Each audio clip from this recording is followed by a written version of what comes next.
A United Nations relief agency says food and other aid into Gaza are sharply down since Israeli forces moved into Rafah earlier this month.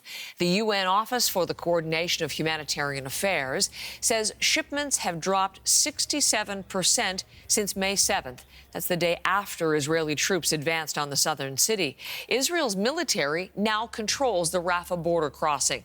It's been a key route for relief shipments into Gaza from Egypt. The UN agency says only 58 trucks have been making the crossing each day.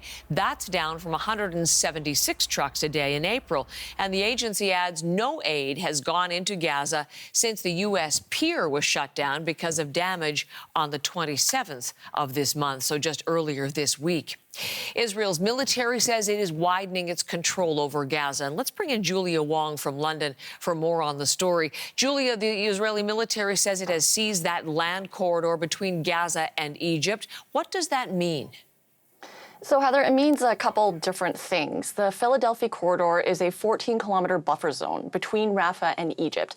And taking control over it means Israel now controls the entire land border of the Gaza Strip. The only other border that Gaza has is with Israel itself. Now, Israeli military had patrolled this buffer zone up until 2005, when they were pulled out as part of a larger withdrawal from the Gaza Strip. Now the Israeli military sees capturing this corridor as a win, as a strategic move. It says tunnels were discovered in the corridor and says Hamas was using them to move weapons back and forth between Egypt and Rafah.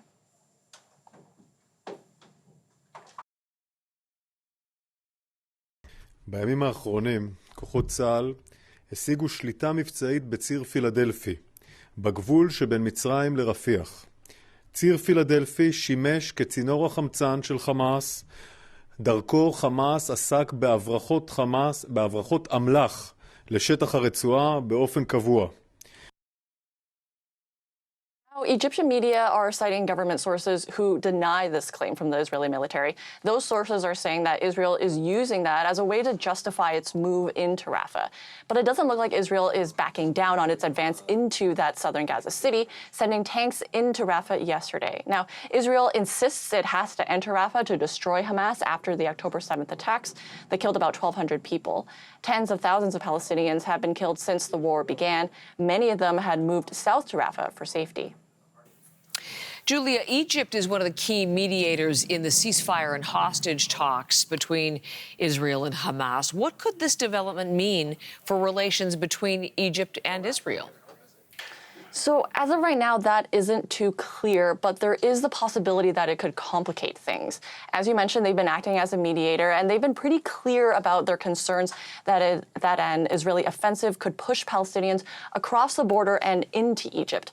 This morning, the Egyptian president spoke at a meeting of Arab leaders and Chinese officials in Beijing, and he's calling for a commitment to a two-state solution, and he's urging the international community to make sure Palestinians are not further displaced.